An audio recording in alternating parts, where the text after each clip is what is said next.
Other sport, the game comes down to what a person can do in less time than it takes to say the word fastball. Imagine we start a clock as the pitcher releases the ball. That starts this propagation of computations that happen in the brain that try to localize where the ball is in space and where it's going. It tries to predict the ball's trajectory. The ball is moving too fast for you to be able to track it with your eyes moment to moment. Your eye is rushing ahead to the point where you expect to see the ball. You don't know exactly where it's going to be, but you're making your best guess. And you have a couple hundred milliseconds at best to pick the next position where you're going to put your eyes. So right at midway, you get one glance at the ball. That's your decision point. You better be planning your swing now if you're going to hope to hit the ball. If you're used to seeing a ball moving at a certain speed, let's say 90 miles an hour is your average experience of seeing balls, that prediction is going to put you where the ball would be if it's traveling at that assumed speed. You move your eyes to right where the position of the ball should be for 90-mile-an-hour fastball. But lo and behold, this pitcher has some extra gas, and they pitched it at 103 miles an hour. It left the pitcher's hand, you looked where it should be, it isn't there, and from your perspective, it's almost as if it disappeared. Poof, it's gone. When the ball got to 50 feet, it disappeared. It was almost like a jet taking off. All of a sudden, whoom! You can lose a baseball between the pitcher's hand and it getting on you. Your brain tells you to swing. You knew you were going to make contact. And then you swing and miss, and your brain goes, why'd you miss? If you think about the process of visual perception, what you're really doing is looking at the positions of the ball and making a best guess all the time about where it's likely to be. So if things happen that you didn't anticipate, all sorts of optical illusions essentially can happen. So one of the ones that can happen for the batter is that the ball can completely disappear. And the 2-2. Swing and a miss, it's all over.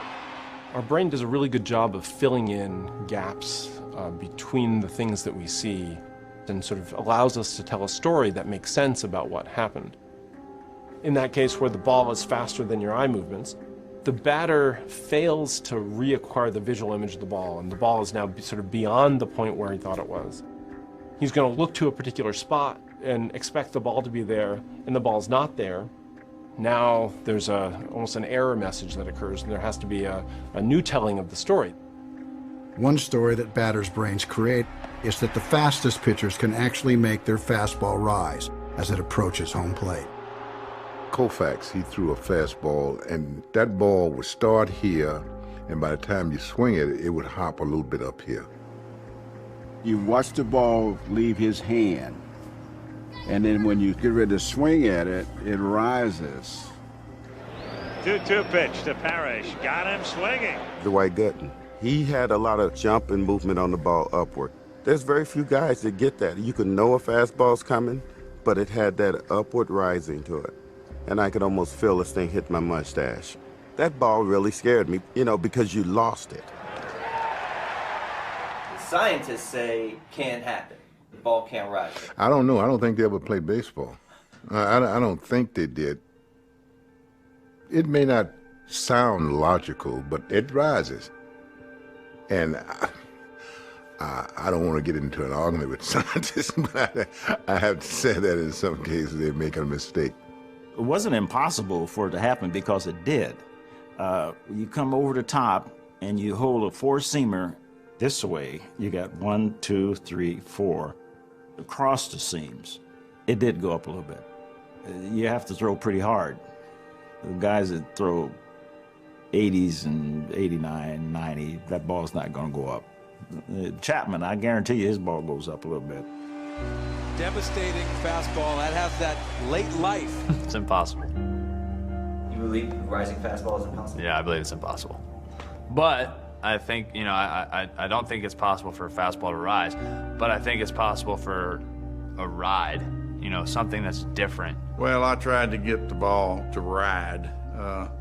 You know, if you talk to a physicist, he says the ball does not rise, but it does not drop as fast as others. You hear guys that say they have good ride through the zone.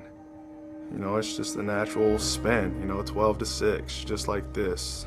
Once the ball leaves the pitcher's hand, the dominant force acting on the ball is the one we're all familiar with. It's the force of gravity. So the ball drops, something like that. For a 90-mile-per-hour fastball, it's going to drop about 3 feet if the only force on the ball was the force of gravity. But a four-seam fastball has a strong backspin on it. That creates a magnetic force that's pushing upwards, so the ball still drops, but it drops slower than it would. And the trajectory the ball takes is something like that. It actually crosses home plate about 10 inches higher. If this is what a 90-mile-per-hour fastball looks like, think about a 100-mile-per-hour fastball. Perhaps with a stronger backspin and more magnetic force, it will have a higher trajectory and cross home plate inches above the standard four-seam fastball. The visual was that it would kind of ride. It would kind of like ride up and away from you. Swing at that thing. Boy, how can I not hit that pitch? It always gets on top of my bat. Now that's a fastball that's hard to hit. Physics tells us the ball is really moving in a smooth arc throughout its trajectory. The problem is if we go back to the first half of the pitch, there's very little difference in the trajectories between a 100-mile-per-hour fastball and a 90-mile-per-hour fastball. And it's the beginning of the pitch the batter has to use to estimate where the ball is going to cross home plate. It's not till the ball gets very close that he realizes that the ball is actually up here, and this will give the illusion that the ball hops upwards at the very end. It's not because it actually does, it's the difference between where his brain is telling him the ball is going to be and where it actually is when it approaches home plate. I think scientists are crazy if they think that. I mean, Craig Kimbrell, it looks like his fastball rises every time he throws it. They need to grab a helmet, grab a bat, and get in the box because they don't understand what's going on up there.